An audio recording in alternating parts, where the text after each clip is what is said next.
Hey there, friends. Hey there, family. Welcome back to the Lifepoint Leadership Podcast. I'm so glad that you're with us. And if you don't know this, if no one has encouraged you in this recently, but you are a leader, and we want you to know that. And whether you maybe serve on our volunteer dream team at Lifepoint Church, or maybe you lead in your family, you lead at work, or you're just joining us because someone shared this video or this podcast with you, welcome. And what we want to do is encourage you today in your leadership. And something that you may not realize as a leader is that every leader deals with culture. So what we're going to talk about today is the idea of culture. And while culture on a team or in an organization or in a church, it's not necessarily difficult to shape it. It does require intentionality to shape it. And culture is either something that you create or that you allow. What we want to make sure we do at Lifepoint Church, and we want to encourage you and equip you to do as well, is to land on the proactive side of that, to make sure that you're spending your energy creating healthy culture and holding your team and holding people accountable to living that out. Well, what we're going to do today is take you inside of an event that we had recently that we call Culture Conference. It's where we gather an army of volunteers at Lifepoint Church. We call them the Dream Team, and they really make the dream become a reality around here. They serve week in and week out in so many different capacities. But we gathered them together, and one part of that conference was our lead pastor, Pastor Jeff, sharing about the early days and the founding moments of the culture of Lifepoint. It was so encouraging and inspiring that we wanted to share it with you today. And as you're taking notes, and if you've never taken notes before for a podcast, let this be the first one. Grab a notebook, grab a pen, grab some paper, maybe your phone, get ready to take some notes. And as you do, I believe you're going to be inspired by the story of how even in the early days, before Lifepoint Church even physically existed, that God was shaping a culture inside of our senior pastor so that he could shape that inside of our church. So as you listen today, may God inspire you, encourage you, and I'll come back at the end to give you a few closing thoughts and a couple of challenges that you can take away. But in the meantime, enjoy Pastor Jeff sharing about a presence-driven culture. It's been my hope that what we've been able to create is a place that where people can have encounters with Jesus. We learned a lot over the journey. We learned a lot of what to do and what not to do. But there's something special about a culture that desires the presence of God. You know, when Jesus started his ministry, he invited people to follow him. You could say the way of Jesus was more caught than taught. Like, did he teach? Absolutely, yes, Jesus taught. But the disciples were definitely challenged. While they were challenged by his teaching, I would argue that they were changed by his living. They were shaped by his living. You know, there's this ancient Jewish saying that says, may you be covered in the dust of your rabbi. And the idea was this: may you follow so closely to your rabbi that the dust of his sandals begins to coat your life. That as you follow Jesus, you start to look like Jesus and you live like Jesus. And in order for the disciples to experience the life of Jesus, they had to follow the lifestyle of Jesus. In essence, they caught his culture.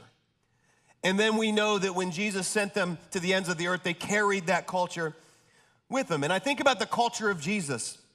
It was a culture of anticipation. People constantly wonder, like, we want to be where Jesus is because we just don't know what he's going to do. There was a culture of excellence. It was said of him, he does all things well. A culture of compassion. Jesus met people at their moment of need. A culture of grace. He forgave people. There was a culture of truth. He told people what they needed to hear, not just what they wanted to hear. There's a culture of prayer.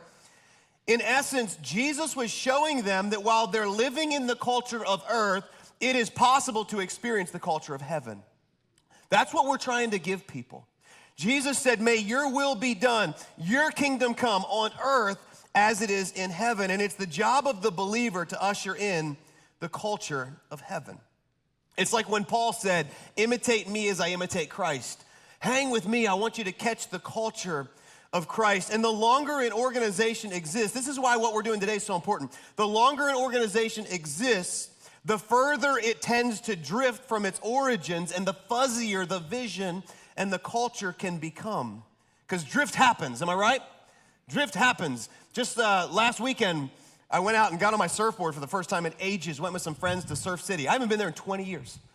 And so I don't know the coastline of Surf City. We went out, we surfed for an hour. I got out of the water. Guys, I didn't know which way I had drifted. I'm standing there with my longboard, and I'm like, well, I don't know. That looks familiar, and then that looks familiar. The pier's over there, but we were And I just stood there for a moment, and eventually I found my bearings and found my spot, and then I watched my son Emery get out of the water, and he walked in the whole wrong direction. And I was like, watch, we'll see when he figures it out. And eventually he did. He started wandering back. And in life, drift happens. We can desire one thing, but if we're not careful, we'll drift from it. And I think that what we're doing is so important. We can't allow drift to happen. We've got to stay focused on what God is calling us to do. And so what I want to do this morning, in the little bit of time that I've got, is I wish I had a time machine. And I wish I could load all of us up and go back to a few key moments along the journey.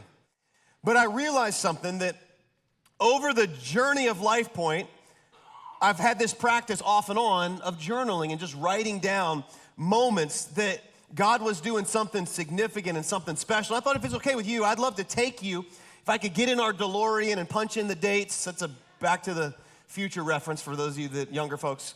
DeLorean is a car company that used to, I think they're coming back is what I hear. But if it's okay, I'd love to take you to just a few moments. First place I would want to take you is spring of 2005. I'm a youth pastor at a church in the Raleigh area called C3 Church, and this was a dream come true to be at this church. We were an ARC church. I remember when my brother started attending there, he's like, it's amazing. We meet in a school. Pastor's wearing khakis. I was like, can you wear khakis to church? Get out of here. I know that sounds weird to some of you guys, but where I was, the church I was working at, we wore suits. And I was like, these guys are wearing khakis. They're met in a school. They had drums. I was like, does the Lord know that you've got drums at his house?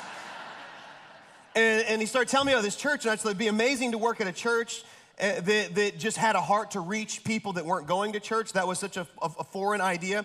And so I get the opportunity to come on staff, and in spring of 2005, they took our staff to this ARC conference, Association of Related Churches.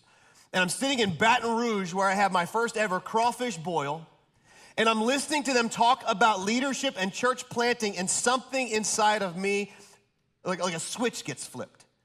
And I am feverishly taking notes about church planting, and I'm like, wait, why do I care? And I had no idea that God was beginning to plant some seeds in my heart. And I remember talking to my wife, like, is this crazy? I'm thinking, got these thoughts about planting a church. There's no way I could be like a senior pastor. Look at me.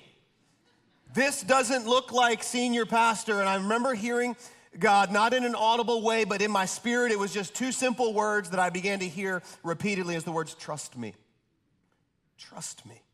I thought, okay, well, I love my job, I love where I'm at. No desire to do this. And then it was summer of 2005, my wife and I, it was literally on our anniversary, June 6th of 2005. You know you're in youth ministry when you spend your anniversary riding to summer camp with a bus full of teenagers. That's what we were doing. Happy anniversary, babe. I took you to the beach and summer camp with 55 teenagers. And it was sitting at this summer camp that I remember Louis Giglio speaking. I've got it in my journal here. And I could have swore I was the only person in the room. I had been pushing to the back of my mind this idea of planting a church. I was like, no way, never, not me, wrong number, call someone else. And I remember sitting, listening to Louis Giglio when he literally said, God's given you everything you need to do everything he's calling you to do. What are you waiting on? And I remember that night just saying, okay, God, I got zero concept of what it will take to do this, but I'm in. I went out that night, sat at the beach. The moon was out. I started journaling. I got real poetic. I won't read you that entry. It's a little embarrassing. I drew a picture of the beach. It was amazing. Say something to my wife, and she's always had more faith in me than I've had in me. I should just say, she's always had more faith than me. Always. And so I was like, well, where do you even go? Where do you plant? I don't know where to plant a church. And I was like, if we're gonna bet the farm, let's just go crazy. I'm like, well, babe, here, what if we go to New York City? And she's like, she put her foot down. She's like, no, you were not taking my kids to New York City. I was just trying to, where's the most people? I mean, if we're gonna fail, let's fail really good. So we spent the next couple weeks just praying and saying, God, where would you have us to go? And it was 2 weeks later, it was June the 19th, it was a Sunday evening. We had 3 services at church that morning. I had 2 services in our youth ministry that night. And after our youth ministry, I took a couple out to get pizza because they were moving out of the area. They'd been serving in my youth ministry. They were great leaders. And I took them out to appreciate them. And I wasn't prepared for where the conversation was going to go. Because he looks at me, the husband looks at me and he says, I need to tell you something and this is gonna be weird. He says, I think we're supposed to start a church in Wilmington and you're supposed to be the pastor. Guys, my prayer has been, God, make it obvious to me. Nobody knows anything. I'm a pretty thick-headed guy, not the brightest bulb on the strand. I'm like, can it get any more obvious than somebody that I've never breathed a word about church planning to go, hey, I think we're supposed to start a church and you're supposed to be the pastor. I'm like Forrest Gump. I'm like, I may not be a smart man. I come home that Sunday night. I'm like, honey, she wasn't at the dinner. I was like, so let me tell you what happened. I tell her on Sunday night, and she goes, I could see that happening. I mean, you shot down every other place I've thrown out there, and now you could see this. So we're like, picture 2005. We are Googling everything we can learn about Wilmington. How many people, how many churches, is there even a need? And so that was Sunday night on June 19th. Monday, June 20th, I'm riding with Daryl Strickland to the hospital to just check on somebody. And those of you that know me, man, I don't keep secrets real well. Please don't tell me to keep something a secret. I will die. You're like, hey, listen, you can't tell anybody. I'm like, but I want to tell people. And I just got to tell somebody about this crazy conversation. And my wife, she's losing her mind because she's on board too. And I need to go to the most level-headed person I can trust who will talk me out of this. Daryl Strickland is the most level-headed, logical person. And I start telling him, ready for him to be like, what are you even talking about? This is the dumbest idea ever. And instead he looks at me and he goes, I could do Wilmington. I'm like, no. My whole thing was, God, here's what I love to do. I love to write sermons and preach sermons and hang out with people and drink coffee. That's it. I don't do systems and strategy and organization and 501c3 and setting up a bank account or communicating, organizing a lease with a school, and that's just not me. And God says, trust me. God knows how you're gifted and he knows what you need even before you know what you need. And on the 21st, I wrote in my journal, if it's okay, I'd love to share with you just a few things from my journal. On 6/21 of 2005, I wrote this down. I said, God, there's a picture of my journal.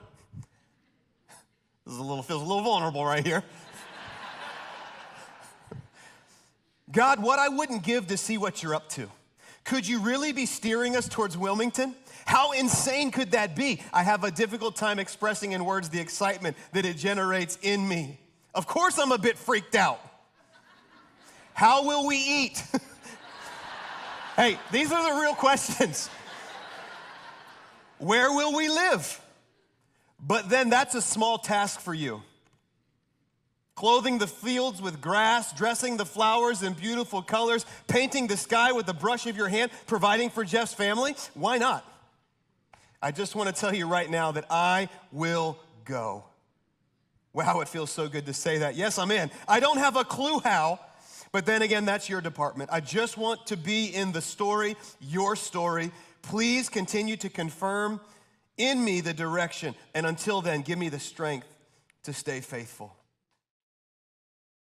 What a fantastic teaching. I hope you enjoyed that as much as I did. I know you've probably got a phone or a page full of notes.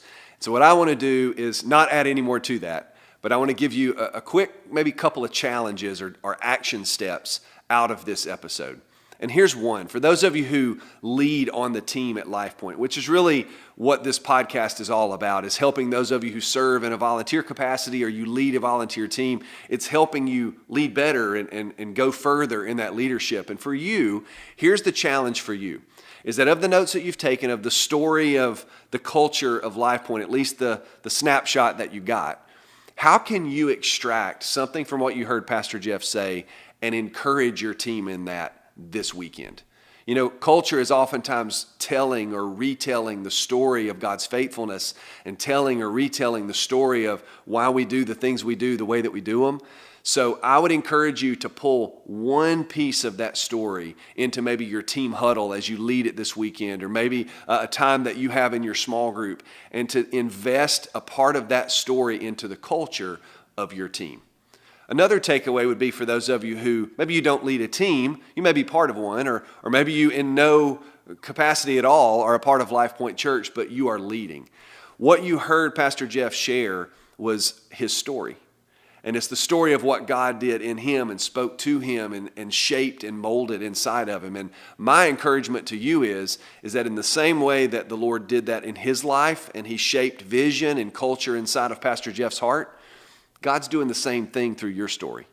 So in the same way that he took notes and journaled out the things that God was speaking to him and maybe the concerns and fears and confidence that it birthed inside of him, I want to encourage you to do the same thing, because when you write those prayers down and you document those things God is saying to you, you're not just writing your story, but you're actually scripting your culture. And sometimes you need things that you can look back on and be reminded that, oh yeah, I remember when God said that to me, and it gives me the strength to keep shaping the culture that's in front of me.